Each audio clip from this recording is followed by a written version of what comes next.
Ok,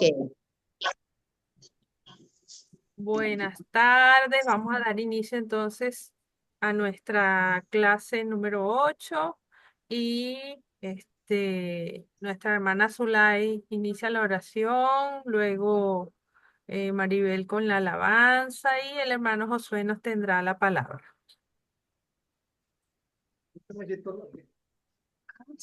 ok. Buenas tardes, Señor amado, Padre y Señor de la gloria. Hoy te bendecimos, Señor amado. Te damos las gracias, Padre, por habernos permitido, Señor, conectarnos en esta hora, Padre de la gloria, para recibir estas clases, Señor amado, para edificar nuestro conocimiento, para edificar nuestras vidas, Padre de la gloria.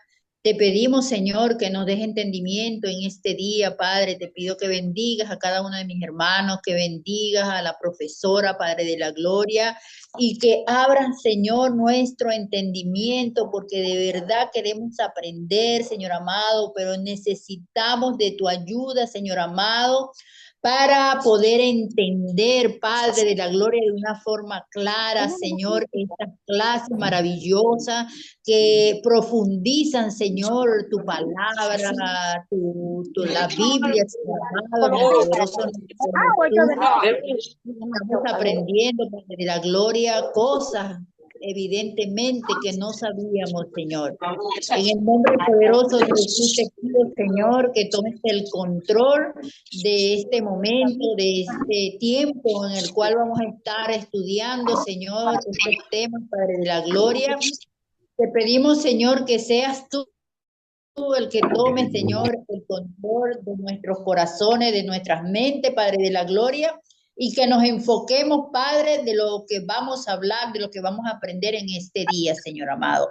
Gracias, Señor, por la vida de la profesora Violeta. Gracias, Señor, porque ella es una persona comprensiva, Señor amado, una profesora maravillosa, Padre y Señor mío, Padre de la gloria, protégela, cuídala, guárdala en todo tiempo y guárdanos a todos nosotros. En el nombre poderoso de Jesús de Nazaret, amén y amén. Gloria a Dios.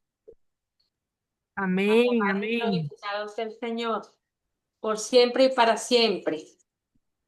Amén. Amén. Bueno, vamos a estar entonando el corito que se dice, oh la gloria de tu presencia. Me acompaña Valeria. Oh la gloria de tu presencia. Somos tu templo y te adoramos. Ven, levántate, Señor. Te bendiga nuestro ser y proclamamos de tu amor y tu presencia llena este lugar. Oh, la gloria de tu presencia. Somos tu templo y te adoramos. Ven, levántate, Señor. Te bendiga nuestro ser y proclamamos de tu amor y tu presencia llena este lugar.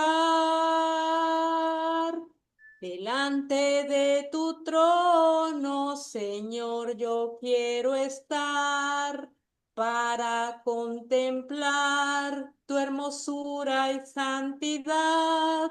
Delante de tu trono, Señor, yo quiero estar para contemplar tu hermosura y santidad y decir te amo y decirte te adoro y decirte te amo, que eres todo para mí. Delante de tu trono, Señor, yo quiero estar para contemplar su hermosura y santidad. Delante de tu trono, Señor, yo quiero estar para contemplar tu hermosura y santidad y decirte te amo y decirte te adoro y decirte te amo y que eres todo para mí. Al Señor sea la gloria y la honra. Amén. Nuestro hermano con nosotros. Amén. Amén. Buenas tardes, apreciados y queridos hermanos. Dios me los bendiga a todos y a todas. Muchas bendiciones, Pastor Aurelio. Bendiciones, Pastor. Bendiciones para todos. Bueno, es un gran privilegio, ¿verdad? Compartir esta pequeña porción bíblica Amén. de la palabra de nuestro Señor. Y bueno, le doy gracias al Señor y le pido al Espíritu Santo que sea Él el que hable en esta tarde, que sea Él el que dirija y haga todo en esta tarde. En el nombre poderoso de Jesús, muchas gracias, Señor. Vamos a leer una porción en la segunda carta a Timoteo, capítulo 2, versículo 15. Gloria al Señor que vive para siempre. Parece que no lo escuché. Leo textualmente para aprovechar el tiempo. Dice, procura con diligencia presentarte a Dios aprobado como obrero que no tiene de qué avergonzarse, que usa bien la palabra de verdad. Bueno, yo creo que es propicio, ¿verdad?, el momento, porque lo que estamos aprendiendo gracias a nuestra amada profesora Violeta, pues nos estamos preparando para usar bien la palabra de verdad, para que la palabra del Señor podamos transmitirla, ¿verdad?, con todo su sentido, con toda su esencia y bien hecha las cosas para Dios, porque las cosas para Dios tenemos que hacerlo lo mejor posible, con excelencia. El apóstol Pablo en su segunda carta a Timoteo lo aconseja, ¿verdad?, en ser diligente, en presentarse ante Dios aprobado. Pero esta palabra ya no aplica a Timoteo, porque ya hace muchos siglos ya no está Timoteo. Esta palabra en la actualidad es para nosotros. El Espíritu Santo nos habló con certeza que debemos ser diligentes en prepararnos para cumplir con la asignación que Dios nos ha entregado. Debe ser muy importante para nosotros el estudio profundo de la palabra de Dios. Constantemente debemos memorizar versículos bíblicos, investigar el significado correcto de las palabras que usa el apóstol en este pasaje. Es muy apropiado, ¿verdad? Gloria al Señor, y muy valioso el estudio que estamos haciendo en este seminario de introducción a los idiomas bíblicos. Es una gran bendición y le damos gracias al Señor por la profesora Violeta, ¿verdad? Es una bendición que Dios nos ha entregado y debemos valorar y debemos atender este estudio porque no debemos desaprovechar el momento que Dios nos ha entregado. Bueno, aquí nos enseña en la dirección correcta cómo debemos estudiar los textos bíblicos. Gloria al Señor.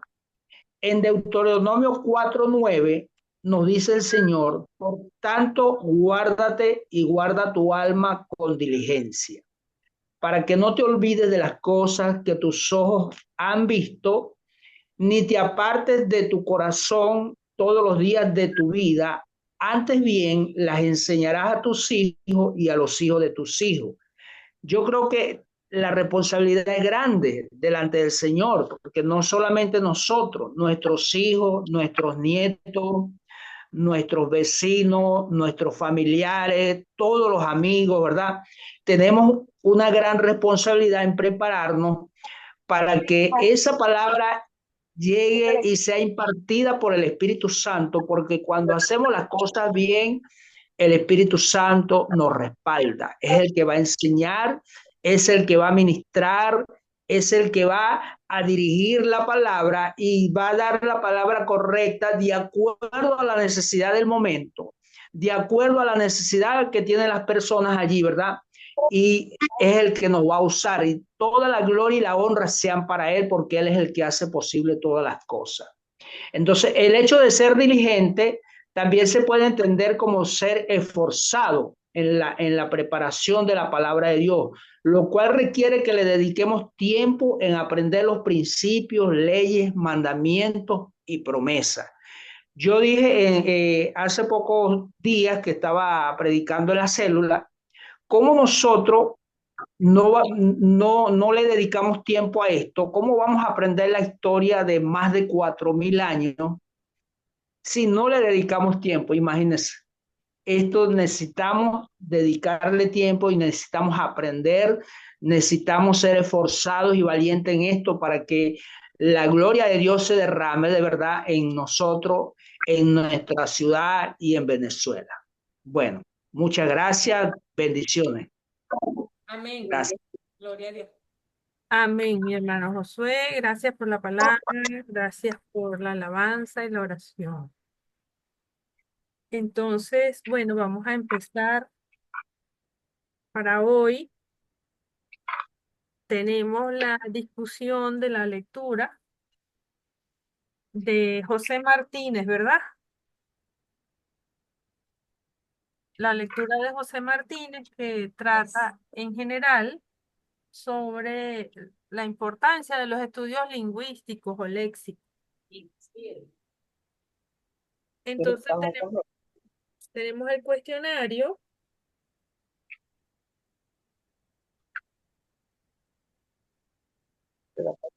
Aló, aló. Estoy probando aquí el volumen. Ah, pero Celia no se ha conectado, no está. Ujú. Les recuerdo cuando no estén interviniendo, hermana Marinés, hermano Aurelio, Dios le bendiga, hermano Aurelio, hermana Marinés, mantengan el micrófono apagado, Dios me los bendiga cuando no estén interviniendo. Gracias, gracias. Ajá. Entonces vamos con la primera pregunta.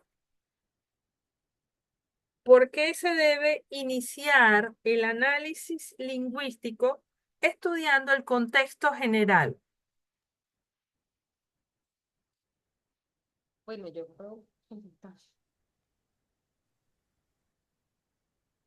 ¿Puedo? Ajá, sí. ¿Cómo? Así. Hermana Maribel. Ajá. Dele. Ajá. Bueno, aquí tengo yo mi respuesta. Dice lo que conseguí en el texto. Ok. ¿Por qué se debe iniciar el análisis lingüístico estudiando el contexto general? Porque el valor y significado de una palabra no dependen de la palabra en sí, sino de su relación con las palabras restantes del contexto. Por tal motivo, es aconsejable iniciar el análisis lingüístico con una lectura del contexto en un sentido amplio. En algunos casos puede ser la totalidad del libro en el que se encuentra el pasaje. O sea, una sola palabra no te va a dar el contexto total. Tienes que leer y eso también, bueno, a medida que vayamos viendo vamos a ir viendo los otros detalles que hay que tener en cuenta para poder iniciar pues ese análisis. Correcto, muy bien. Sí, una de los objetivos de estudiar los idiomas bíblicos es poder mejorar, como bien decía el hermano Josué, la predicación de la palabra, estudiarla, entenderla y enseñarla. y a los que predican, predicarla. Estos estudios y casi, yo diría que el 100% de las materias que nosotros pudiéramos estar viendo van de la mano con la hermenéutica y la exégesis, porque si no, no tendría sentido. Entonces, una de las cosas que vemos en hermenéutica, en exégesis y en entender lo que estamos estudiando es que necesitamos conocer en qué contexto estamos parados. Yo les digo un ejemplo. El contexto general nosotros lo llamamos en algunas materias o dependiendo del profesor y los autores, lo llamamos el estudio panorámico del libro, el panorama general. Así como la Biblia tiene un panorama general o contexto remoto, que es el plan de salvación que tiene el Señor para la humanidad, cada libro tiene su contexto general y tiene un autor específico con una personalidad, con una cosmovisión, con un contexto histórico, con un contexto político, económico, del cual él no se pudo haber desembarazado para escribir el libro. O sea, yo soy Mateo y dejo de ser el antiguo cobrador de impuestos, dejo de ser judío y ahora voy a escribir esto. No, eso es imposible. Ah, yo soy Juan, pero ahora dejo de ser judío, dejo de ser de siglo I y voy a escribir el Apocalipsis. Eso no se puede. La Biblia fue escrito por hombres, por seres humanos, en su contexto, en su idioma, en su concepción de las cosas. Entonces es necesario que yo entienda, por ejemplo, el pensamiento de Pablo, que yo entienda el pensamiento de Mateo, o que tenga un panorama general de cada libro y de cada carta que yo voy a estar estudiando. Y nuestra palabra que nosotros vamos a estudiar no está desentendida de esa generalidad, de ese panorama general o de ese contexto general en el cual yo estoy estudiando. Les pongo un ejemplo. Cuando yo hice el panorama general de Mateo, por ejemplo, del Evangelio de Mateo, el profesor Navarrete en su libro De vuelta a la predicación expositiva exige que uno tiene que hacer una lectura general completa de Mateo 7 veces. Recientemente creo que a Celeida le mandaron para hacer una lectura de Cristológica, creo que le mandaron a leer Marco completo para el día de la clase. No fue en Cristología, creo que fue en otra materia, Celeida. Tú dirás si sí o si no. Y una regla hermenéutica dice que usted no puede analizar una carta sin haberla leído completa.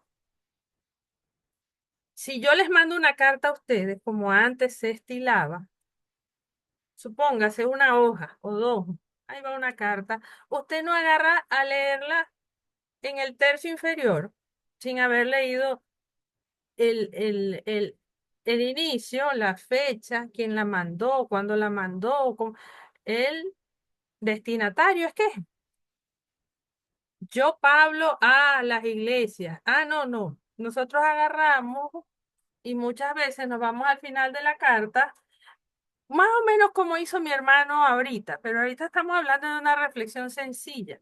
Y ese fue al capítulo 4 de Tito, de Timoteo. Ah, en una carta, nosotros nos acostumbramos a dar siempre, ya cuando uno lo empieza a hacer, lo hace de manera natural. Bueno.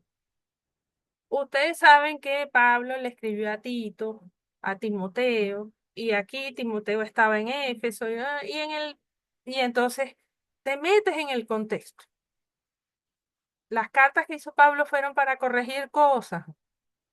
Entonces probablemente Timoteo estaba flaqueando en alguna cosa y él le manda a decir, mira, te mando a qué tal cosa. Entonces uno contextualiza primero, y esto lo hemos conversado, ¿verdad?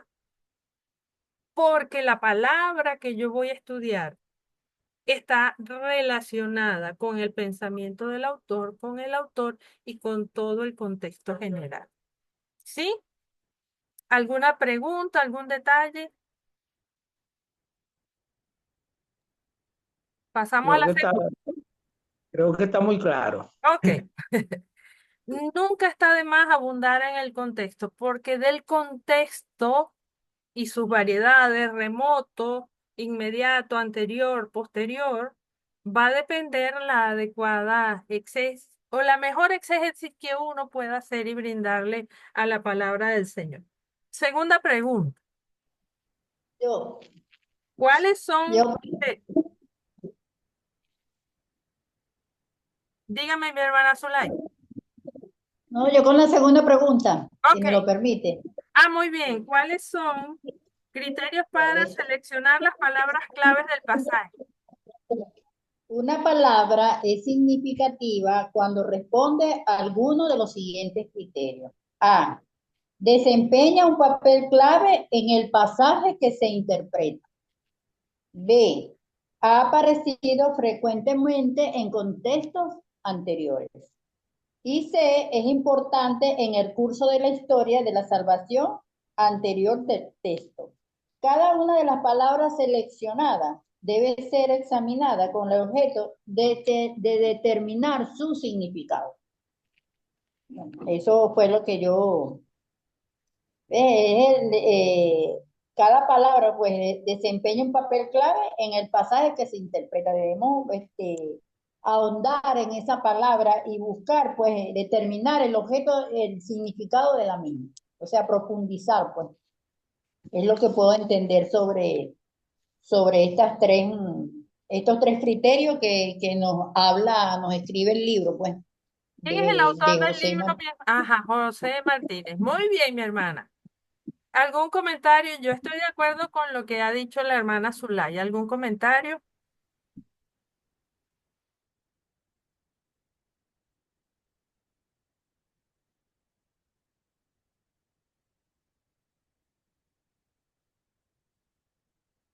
Ninguno. Bueno, Creo, tómelo en profesora, creo que el segundo punto que ha aparecido frecuentemente en contextos anteriores Ujú. es muy importante porque nos puede dar muchas connotaciones con Correcto. respecto a esto, a esta palabra que se está buscando, ¿verdad? Es un criterio en el cual debemos, bueno, cuando se hace el estudio, debemos indagar porque allí nos puede llevar a muchos pasajes bíblicos. Sí. Bueno, esa es la acotación que quería hacer. ¿Usted tendrá algún ejemplo que se le venga a la mente, mi hermana Zulay o Josué,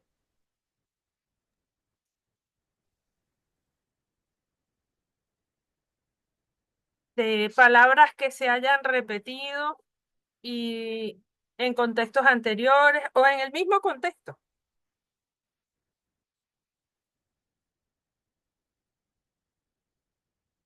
Bueno, por lo menos la palabra fe Ajá. en el libro de Hebreos, capítulo 11, podemos encontrarla, yo creo que más de 50 veces. Por la fe hicieron esto, por la fe taparon boca de leones, por la fe, bueno, en español, por supuesto. Sí, Y sí. debe ser la misma transcripción en hebreo, debe ser la misma palabra. Hermano Josué Sí, todavía no se acostumbra que cuando hablamos del Nuevo Testamento estamos hablando de griego. perdón, sí, sí, sí, Ajá. es verdad. Fe es pisteus, pistis, pisteus, Ah, en viste. griego.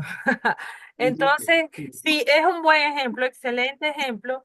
Y por ejemplo, en Antiguo Testamento, a mí se me ocurre que la simiente, si yo estoy leyendo algo sobre la simiente se repite desde, bueno, desde el protoevangelio con la serpiente y Eva, ¿verdad?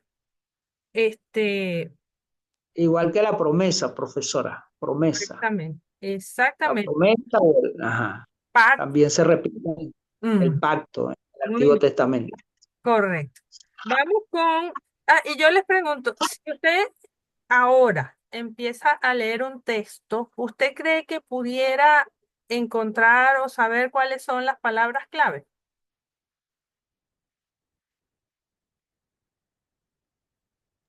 Claro que sí, porque con respecto a a estos criterios que nos está dando Correcto. el profesor Bien. José Martínez, pues es una base para guiarnos, pues, para Exacto. guiarnos y hacer un estudio.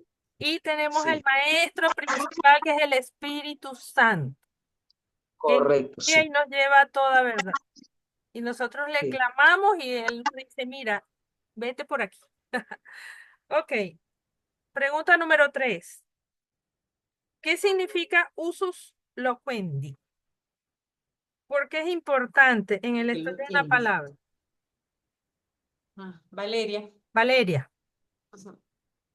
Usus loquendi Ujú. es el significado que normalmente tenía una palabra en el lenguaje común en una época dada. ¿Y por qué es también importante en el estudio de una palabra en un pasaje específico? En un texto puede haber una palabra común con diferentes significados o sentidos. Eso quiere decir, una palabra se puede utilizar de varias maneras en el mismo pasaje. Absolutamente. Y nosotros tenemos que saber qué significa en el versículo 3, en el 4 y Ujú. en el 9. ¿De Muy qué bien. manera lo usa el autor? El autor. Muy bien, muy bien. Por eso es que, por ejemplo, yo les comentaba que no es lo mismo en hermanos que predican y de repente utilizan la palabra, voy a decir un ejemplo, llamar. Llamar, que significa enseñar y no sé qué, y entonces hacen toda una prédica y a lo mejor, o pareciera ser por la manera como lo está diciendo, que no ha interpretado cómo lo entendía el autor para ese tiempo. Y yo veo ahorita, pero eso es por estar viendo en las redes, que hay mucha predicación al estilo, yo lo llamo coaching, motivacional, de pensamiento, dale que tú puedes, y un montón que yo lo veo más gerencial que otra cosa, que no está malo, no está mal decirle a alguien, esfuérzate, sé valiente, dale que Dios te va a ayudar, pero a veces sacan las cosas de contexto. Son como herramientas de autoayuda, como impulsando, motivando, son motivadores, más que un estudio, de la palabra como debe ser. Entonces, necesitamos saber cuál es el uso loquendi o loquendi, Valeria. Lo Candy porque no tiene, Porque no tiene qué. porque la U no tiene los Los dos dos punticos. punticos. Los dos. Mira, yo le agregaría, Ajá, ah, fíjate que tenemos que se usa muchísimo ese todo lo puedo en Cristo que me fortalece. ajá, Pero también. se saca de contexto y eso tiene otras connotaciones que no son, que todo lo puedo en Cristo que me fortalece, porque entonces yo sí voy a poder ir y comprar con $100 un montón de cosas. No, eso no es. Sí, Entonces, los predicadores generalmente sacan ese versículo y lo toman como motivacional. Sí, usted ajá. puede hacer lo que Sí, usted no, quiera. el contexto de ese pasaje es extraordinario y tiene muchísima enseñanza. Es muy rico, muy bonito y enseña muchas cosas de nuestro Señor Jesucristo. Bien, vamos con la pregunta 4. ¿Por qué es también importante estudiar el uso de la palabra por un autor particular? Profesora, ¿puedo responder? Sí, señor. Ok. Este, porque cada autor tiene su propio estilo, es decir, un lenguaje peculiar y que a veces usa palabras con un sentido especial. Entonces, aquí podemos ver, ¿verdad? Que el autor tiene mucho que ver con lo que es el sentido general del texto, de lo que se está hablando. Porque puede ser que también haya transmitido de sus emociones, de lo que estaba viviendo en ese momento. Entonces es importante conocer esto también. Correcto, mi hermano José. Fíjese, ahí, y eso es conocimiento del contexto general, porque cuando estudiamos un libro, una carta, nosotros necesitamos conocer el autor y eso lo podemos llamar de alguna manera, este, el estilo o la teología de determinado autor. La teología paulina, la teología petrina, la teología lucana, ya que nombro a Lucas. Lucas era un médico, era griego y le dirigió su carta a el excelentísimo Teófilo. Entonces, y la intención de Lucas, que era un científico, seguramente, y el orden que él lleva de los acontecimientos en el Evangelio que él redactó es diferente al orden que utiliza Marcos, es diferente al orden que utiliza Mateo y al que utiliza Juan, porque eran cuatro personas diferentes.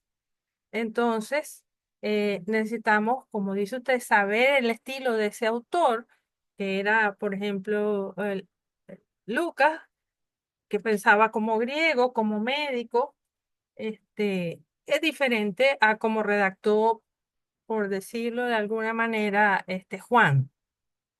Entonces, sumamente importante conocer la aplicación o el uso que le daba un determinado autor. Por ejemplo, el ejemplo que pone este, José Martínez es que él nos dice la palabra carne en el Antiguo Testamento era conocida como, por ejemplo, cuestiones de sacrificio, ¿verdad? Y Pablo le está dando otra connotación, que es el cuerpo, es el pecado. Y Pablo también le da connotación de carne, carne como humano. Entonces, hay que estudiar y entender qué uso le está dando el autor en el pasaje que yo estoy estudiando y entendiendo. Bien, seguimos. ¿Alguna pregunta? Bueno, vamos con la 5. Escribe un resumen breve de cada uno de los 7 principios para estudiar una palabra que tiene varios significados. Esa era escribirla. Si ustedes la escribieron, la pueden leer ahí alguno rapidito. Ah, sí, es un poco largo. ¿Puedo leer alguna? Sí, sí. Eh, el primer principio, el significado dado por el propio autor a sus palabras es indiscutible. Hallamos un ejemplo en Hebreos 5:14, donde el escritor sagrado define teleión y entre paréntesis está la palabra perfecto, que es lo que definió el autor en ese contexto, pues. El 2, el sentido de muchos términos es determinado a menudo por otras palabras, expresiones o frases que se unen a las primeras como complementos, elementos apositivos. Y pone un ejemplo entre paréntesis, Efesios 2:1, Juan 7:38, versículo 39 también. Entonces, pudo haber sido enigmático, pero se nos presenta con absoluta claridad. El número 3, en algunos casos el sentido de las palabras se descubre por vía de contraste o de oposición. Está un ejemplo en 2 de Corintios 5:2 que escribe Pablo acerca de nuestra habitación celestial. También tiene un ejemplo de Juan 14:2 y dice que no podemos recurrir a paralelos que pudieran disfigurar el sentido de una palabra o de una frase cuando el contexto inmediato nos ofrece luz adecuada para la interpretación. Otra es, determinados pasajes, especialmente los poéticos, son ricos en paralelismo. Una misma idea es expresada doblemente mediante frases análogas o antitéticas, lo que facilita la comprensión de ambas. Está el ejemplo de ambas, perdón. Está el ejemplo de Salmo 51 del 1 al 12. También están los sinónimos que deben ser cuidadosamente examinados a menudo, como puede suceder en cualquier lengua. Algunos pueden intercambiar sin que se altere el significado. Pero hay que recordar la aseveración de los lingüistas de que apenas se pueden encontrar palabras que tengan exactamente el mismo sentido. Cada una tiene su matiz especial y el intérprete hará bien en prestar atención a esa diversidad de matices. Cuando el significado de una palabra no puede ser precisado por ninguno de los principios anteriores, debe deducirse considerando cada una de sus acepciones y escogiendo la que mejor cuadre